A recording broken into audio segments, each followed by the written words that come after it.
All we're talking about was scotch. Oh, hello everyone. Welcome to another episode of The Scoop featuring the champ, Bola Ray, on Talkin Fight. And we've got a special episode lined up tonight where the champ is going to answer three very personal questions. Are you ready? I was born ready. Who's your favorite fighter ever?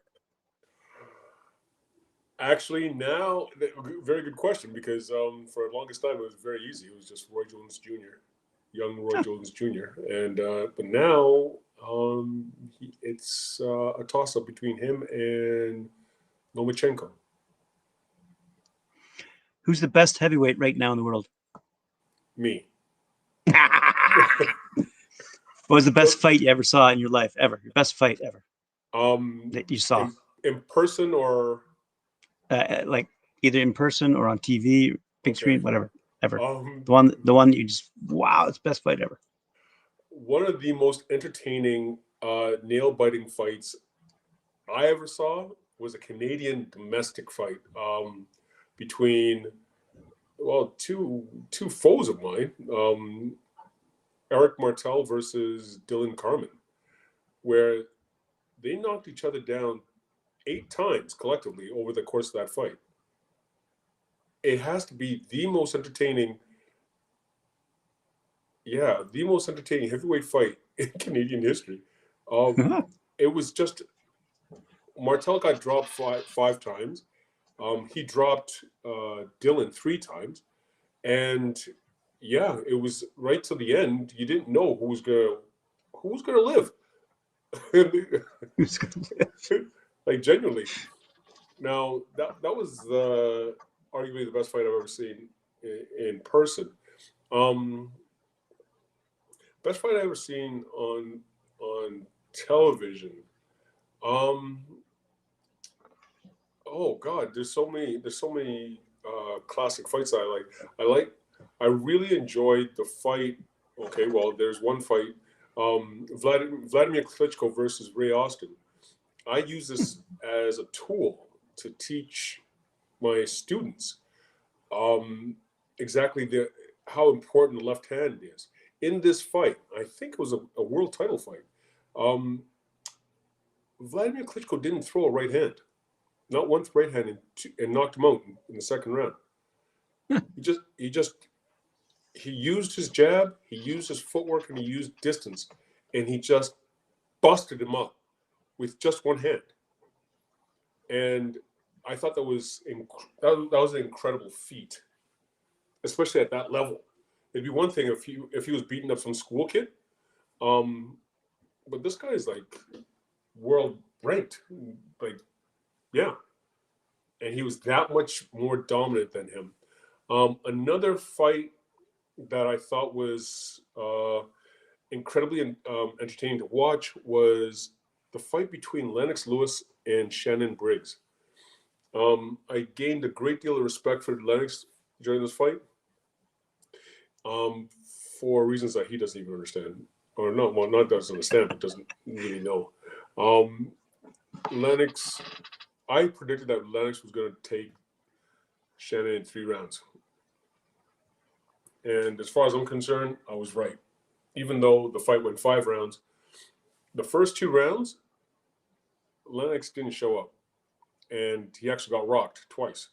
He lost both rounds, and he looked like he was in danger of actually losing the fight. And he did something that I think is telling of his legacy and what makes him, at least in my books, in the top 5 heavyweights of all time. In that he changed his agenda, he changed his strategy partway through the fight, which is actually really difficult to do. You have to understand something. You've trained for whatever amount of time your training camp was, with strategy as to how you're going to beat this guy, and you're working on it, and you work on it, and then you get in the ring, and that way isn't working. So you have to switch gears, and it just so happens that the gear that you switch all to is also very. You actually end up being successful. I thought that was that again was another great example as to the cerebral part of boxing. He totally changed up his game plan. Came out in the third round after being rocked twice. Like the fight was almost done twice, and he was in trouble. He came out in the third round, and he just started peppering him. Just start peppering him. Pity pat, pity pat, pity pat, boom, pity pat, boom, pity pat, boom. And in doing so, he blinded him and then gave him a punishing blow. And that is what turned the tide, and there was nothing left of Shannon Briggs. Now, arguably the worst beating any human being has ever taken has to be Shannon Briggs versus Vitaly Klitschko. What Vitaly even said, that cannot be good for your health. The amount of punishment that man took, and he stayed on his feet. Well, I think he got knocked down once, but maybe. But most importantly, he finished that fight 12 rounds, and he just took a sound beating. I heard through the grapevine that post that fight, he went straight into the hospital and he was there for a month. And I could totally see why, because he took a sound pounding. So I could see any one of those fights being like I love watching those fights over and over and over again. So other than the famous rope-a-dope, made famous by Muhammad Ali, what are three of the greatest innovations you've ever seen in the sport of boxing? The rope-a-dope is, it's not just him laying on the ropes that made that style so amazing. Other people have done it differently. Something that the layman will not know. And Ali did. Well, no, Ali didn't do really in the rope-a-dope, but the evolution of the rope-a-dope, let's say that Mayweather did this to Conor McGregor. In that, you just stand there and let the guy throw punches at you. You make sure that your defense is tight, and then you walk forward. You're not throwing any punches at him. You don't have to throw punches at him. He can throw all the punches he wants to try to fight you off. And especially if he doesn't know how to fight going backwards, he's going to have heart palpitations because he's giving everything he's got, fearing that you're going to hit him. You're going to unleash your fury eventually. So he wants to put you away, or at least in some which way, shape, or form, intimidate you enough to actually take a step backwards. And when that doesn't happen, he's fearful of the unknown. And all he does is he keeps punching. He starts breathing hard. Like I said, his heart is pounding. He's actually getting scared because what do I need to do to deter this madman from coming after me? And then the reality hits. There's nothing you can do. And the person hasn't even done anything. All he's done is walked forward. He just covered up and walked forward. I don't know. I would have another incredible innovation. Oh, I love Marvin Hagler. Marvin Hagler's ability to switch from southpaw to orthodox back to southpaw so gracefully. And again, from the layman's standpoint, you wouldn't necessarily know, but when an orthodox fighter is fighting an orthodox fighter, and then his opponent turns into a southpaw, it's not simply doing the opposite. It's a completely different chess game. the chess game between orthodox and a southpaw is so complicated for the orthodox fighter because they seldomly see southpaws that even a southpaw fighting a southpaw is awkward. Very few southpaws know how to fight southpaws. It's not simply just the mirror reverse, it's completely different.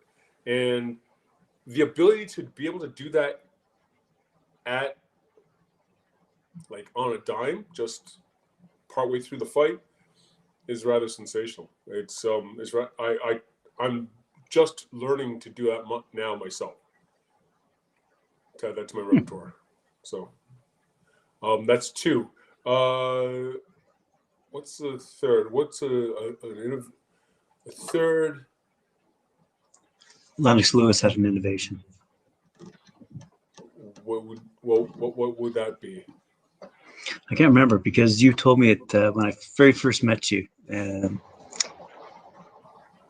You said that one of the greatest innovations in the sport of boxing was courtesy of Lennox Lewis. I can't remember exactly what that innovation was, though. Here's a question for you. Lennox Lewis has done a bit. Like I said, one of my favorite fights that I studied over and over and over again was the fight with him and Shannon Briggs, and how he turned up, pivoted.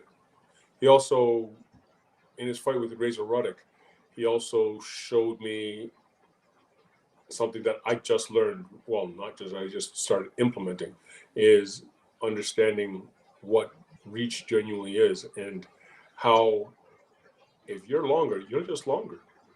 Therefore, go ahead. He'll never touch you if you don't let him. If you don't want him to, he'll never touch you. And that's what Lennox did in with Ruddock. I thought that was actually rather impressive, and he destroyed him in 2 rounds. How did Oliver Mccall beat Lennox Lewis? I was going to ask him this on my show tomorrow. What I heard was he went and spoke with Mike Tyson when Mike Tyson was in prison, and I don't know if this is what I heard. He went and visited Mike when Mike was in prison and asked him what was for a tip, like, what do you think you should do? And he just caught him in between punches. He slipped on the inside and caught him with a big right. And Lennox was back in those days really pawing with his jab. Like he was a lot of people found him boring, but I thought he was actually methodical. He'd throw that big jab, but he didn't always bring it back, and he left himself a little bit vulnerable, a little bit open, because he didn't bring it all the way back.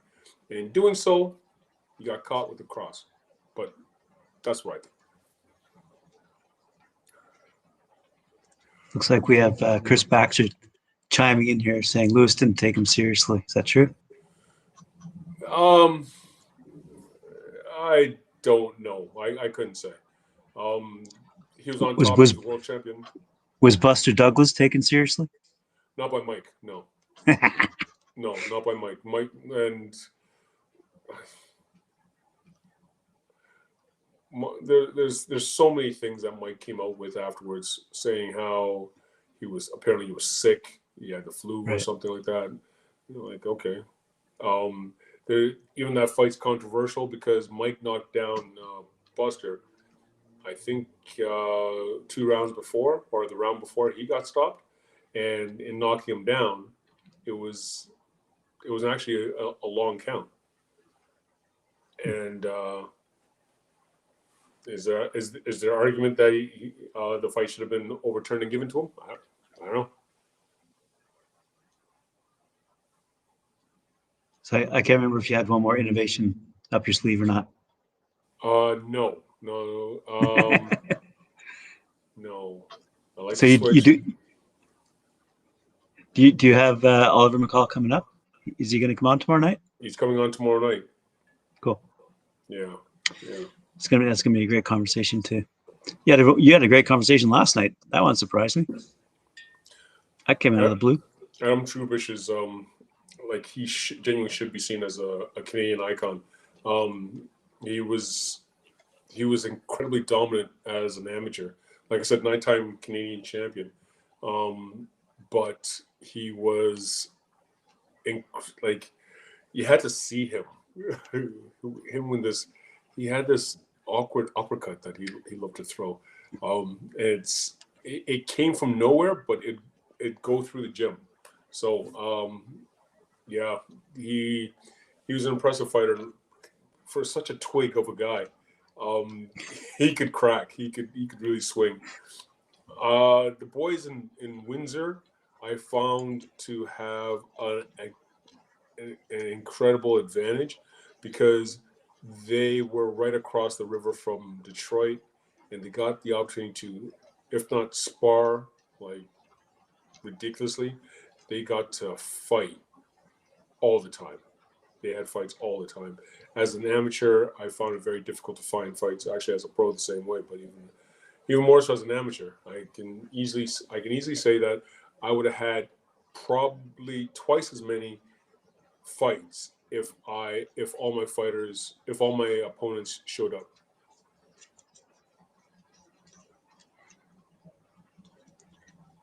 Can I answer that question? So the question is, did Floyd Patterson ruin Razor Ruddock's career? I'm not too sure exactly how the two crossed over. I didn't know that Patterson had anything to do with Ruddock. Didn't Patterson die in the 80s? Come on, Chris Baxter. What do you got? Sorry, I was dominating it was supposed to be your 2 minutes tonight, and I kind of took that away. Sorry. It's quite all right. Having a bit of fun with you tonight. Oh no, he died in 2006. Wow. Okay. My bad. No, what I wanted to say was the fact that I've done over 55 shows. Wow, holy. Yeah, that's what I said. I've done over 50. This is like my 56th or 57th show. But who's counting? But who's counting? Exactly. And I wanted to thank my viewing public for the opportunity that they've bestowed upon me with this chapter within my journey. This has been nothing shy of incredible. To know me is to know that I am an athlete, and I've been an athlete for a while. Well, since age 5. I think you're going to say you were born an athlete. Pretty much. I came out running. I came out fighting. I came out fighting, yeah. And I've fallen in love with boxing at least for the past 3 decades. Wow. Learning it, studying it. I'm nothing shy of a student of the game. I've evolved, and this opportunity has given me an ability to actually really study the game, and it's been just jaw-dropping. The stuff that I did not know that my eyes been open to. Just last week, the whole series of last week, I didn't really know. I've heard of Charlie Burley, but I didn't know about the rest, and I didn't realize how bad it actually was. Studying Sonny Liston, and how hated he was, and how unfortunate his whole life seemed to be. He started off unfortunate, he died unfortunate. Just getting to know these icons, these legends more intimately it's been nothing shy of enriching.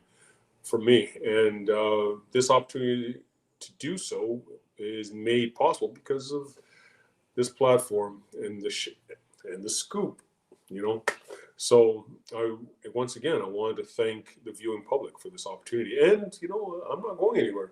I'm still coming back. So, yeah, you guys gotta endure me just a little longer. So, yeah. Another season. Another season of the scoop. Least, at the very least. Yeah, if someone say to me, hey, do you mind doing 55 shows with Big Ray? 55, come on. Maybe we'll do 15. Maybe we'll do 20. 55. Nah, we'll never be able to talk for that long. Who would have thunk it? Who would have thunk it? And here we are. This is good. So this is awesome. So yeah. It's so let's just wrap back around to one of our fans out here. So did Floyd Patterson ruin Razor Ruddock's career? So Chris Baxter chimes in. After the Tyson fights, Floyd came in to train Ruddock. Some blame Floyd for the loss to Lewis.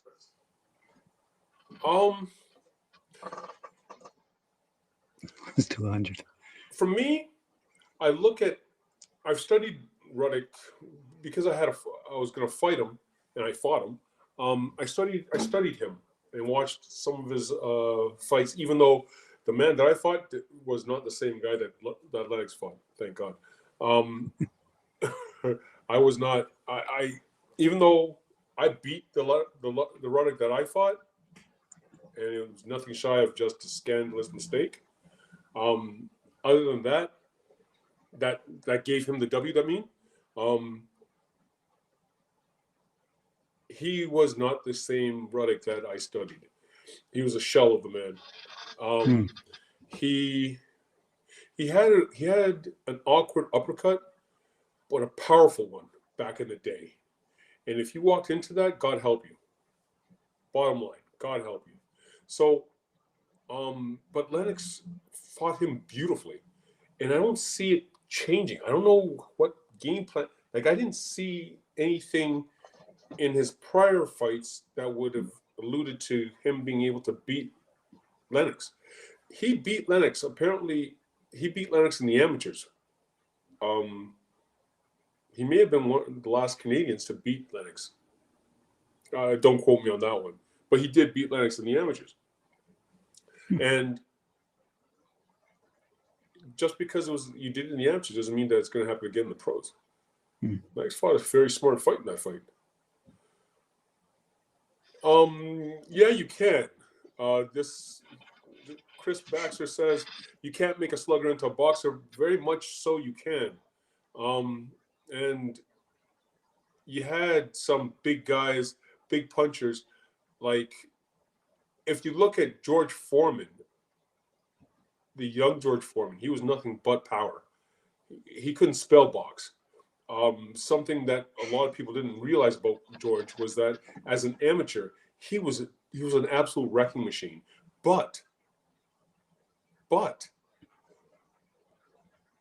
there was a few times that he was fortunate that it was only 3 rounds, because he'd be gassed out, throwing these helicopter punches with all his might, and pretty much someone doing the what's called the rope-a-dope in essence, but eating it too, and they'd survive. And oh dear God, they'd survive, and he'd be gutted.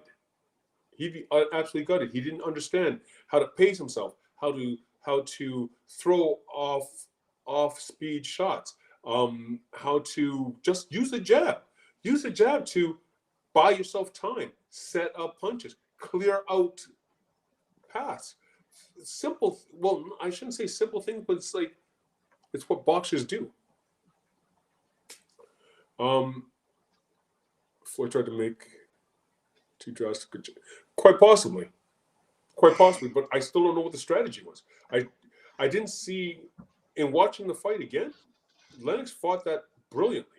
He used his reach. He used his dominant reach to set him up and punished him from a distance and caught him. There wasn't a whole lot he was going to do. Like, unless he was going to adopt a more defensive style, slipping, counterattacking, which I didn't see him doing. I didn't see him slipping a whole lot. More blocking, parrying, and coming back with shots. And if you're going to do that against a guy who's taller than you, good luck to you.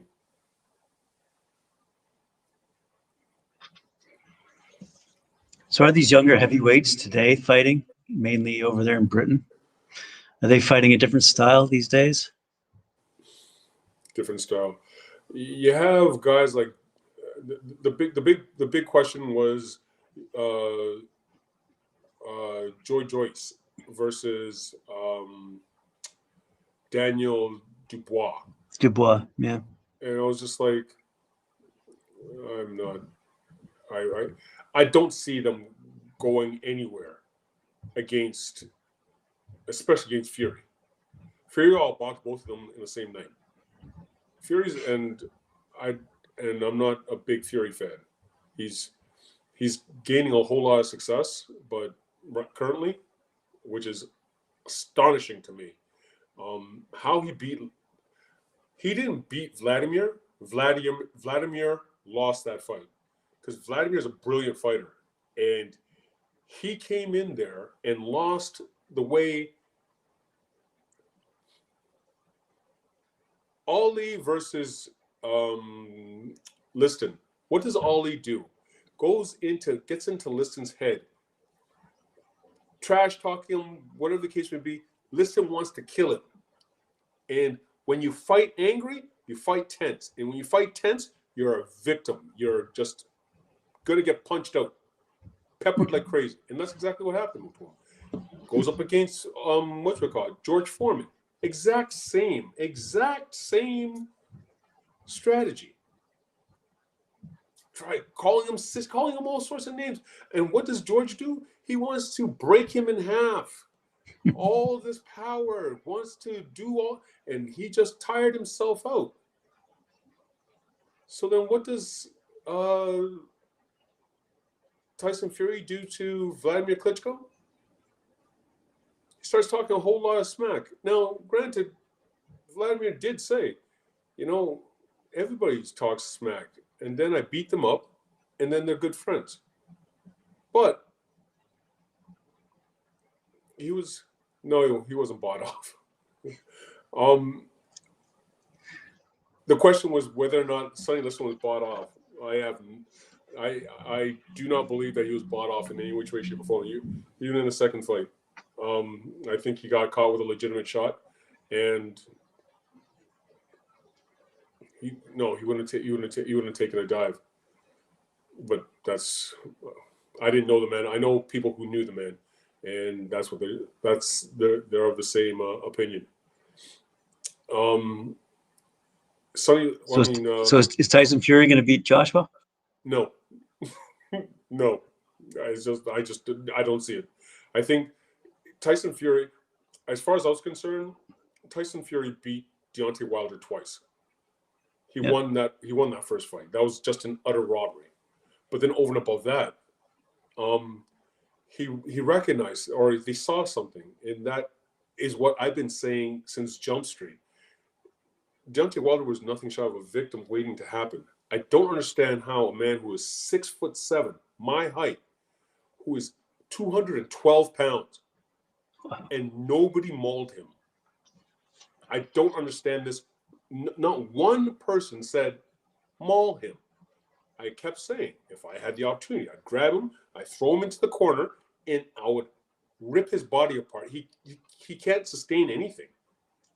He's a fantastic, biomechanically, fantastic throwing that right hand. For the most part, he can't box. He doesn't know how to box. But that right hand, which is his bread and butter, yes, it's accurate and it's powerful as long as you are at a certain distance. Once you close that distance, he has no power. And you could destroy him because he's a weak guy when he's inside. And that's all Fury did. He just mauled him.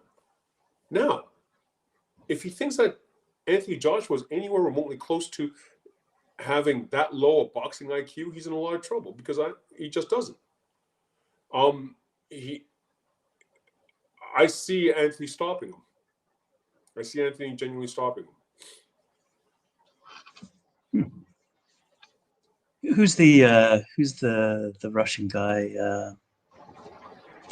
Oh gosh, who's not? Who's the Russian guy? Not the Klitschko guy. It's the up and coming Russian fella.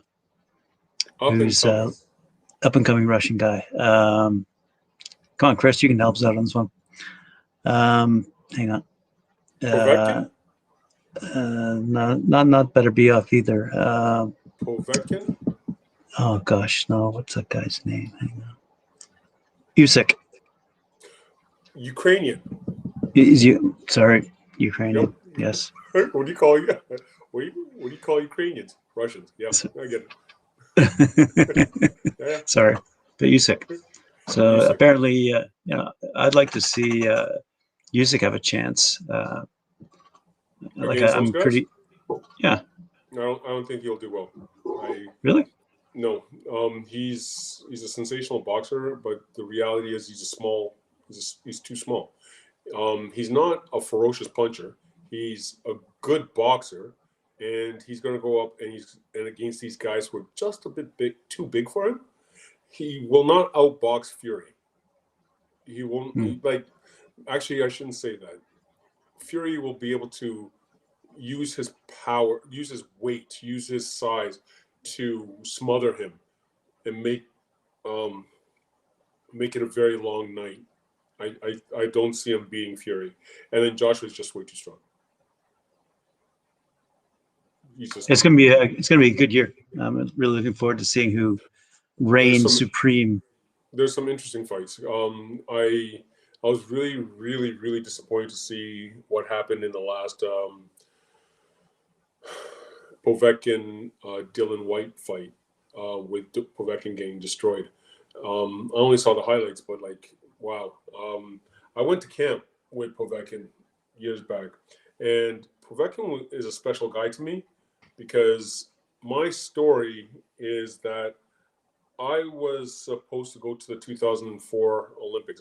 I was the Canadian champion, and then it was deemed that I was 54 days too old to go to the Olympic Games, which was nothing short of nonsense. Those 2004 Olympic Games is the games that Povetkin actually won the gold medal at. So when in 2006, I was offered an opportunity, my first opportunity was to fight him. No, first opportunity was to fight him, but I broke my hand.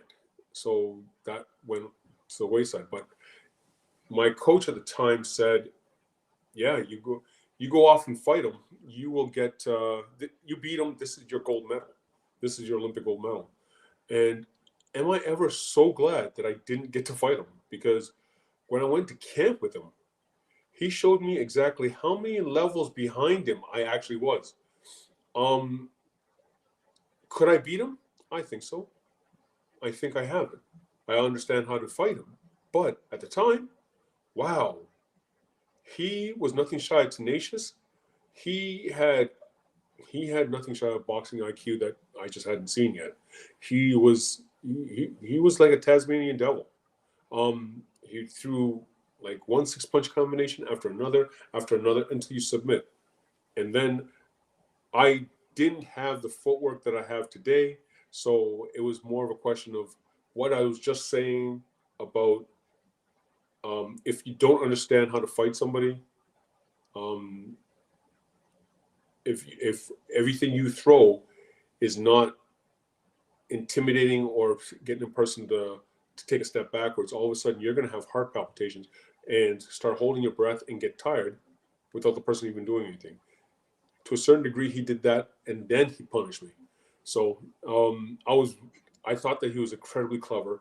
He won the gold medal in the Olympics. Povetkin's like 6'2", and he's not overly strong or anything like that. He's just he's decent strength, but he's not overly strong.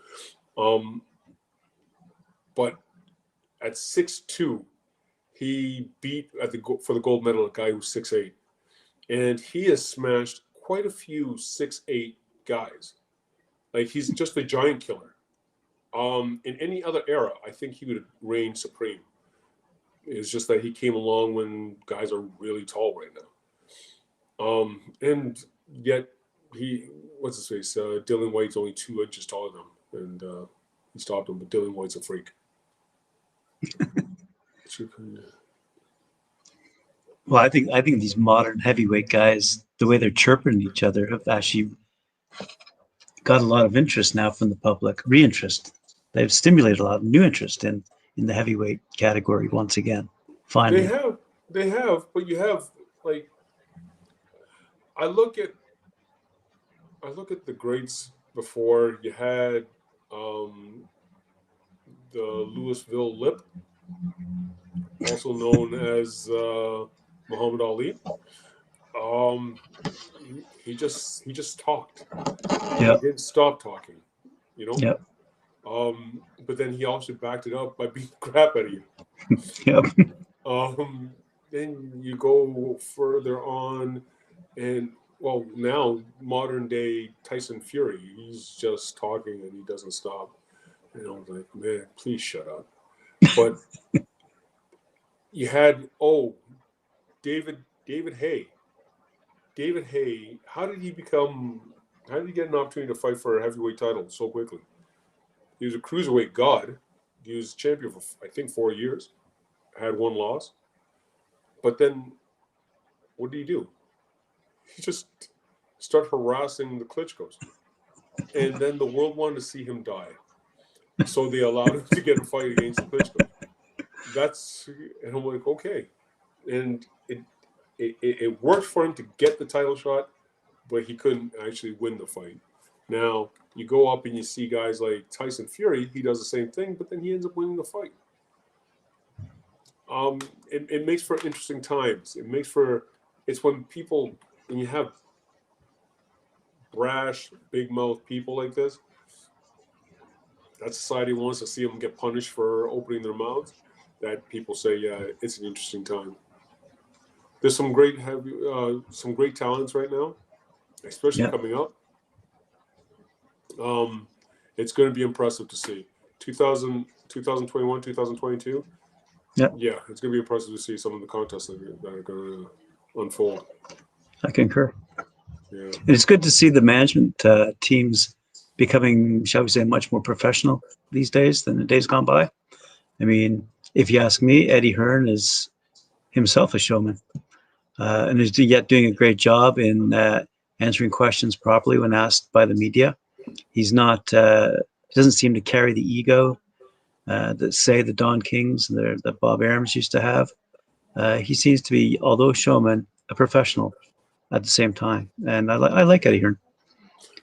I like Oscar De La Hoya too, but one's in England, one's in California. I'm looking forward to seeing De La Hoya come back. Really? Yeah, he retired after getting stopped by Pacquiao, and okay, many people have been stopped by Pacquiao. I don't think that's a reason to stop. But now he wants to come back. Good luck to him. Yeah. Good luck to him. All right. Well, listen, this is supposed to be your 2 minutes. So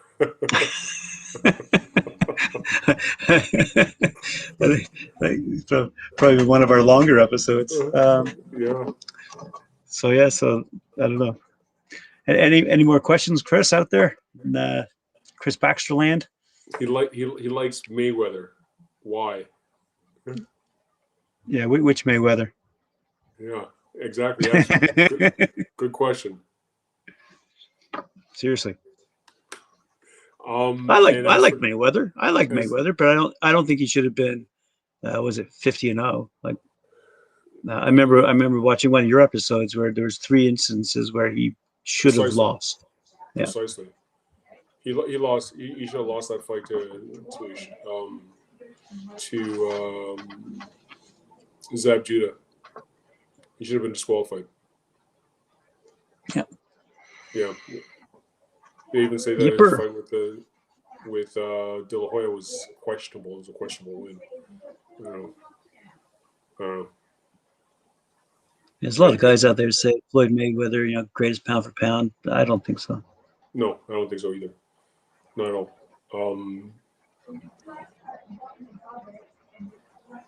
I wish that there was more. Among the pound for pound guys, I like Canelo. I like Canelo these days. Alvarez. I like Canelo Alvarez pound for pound. A few years ago, Pacquiao for sure. Canelo's impressing me. Yeah, I'm serious. He's genuinely impressing me, especially he went all the way up to 175, and he's crushing giants. Like he's impressing me. The question is now, if Mayweather was to come back, how would Mayweather do against Canelo now? I don't know. I think that Canelo might have his number. I don't. The only thing with Canelo is I don't think that he beat Triple G.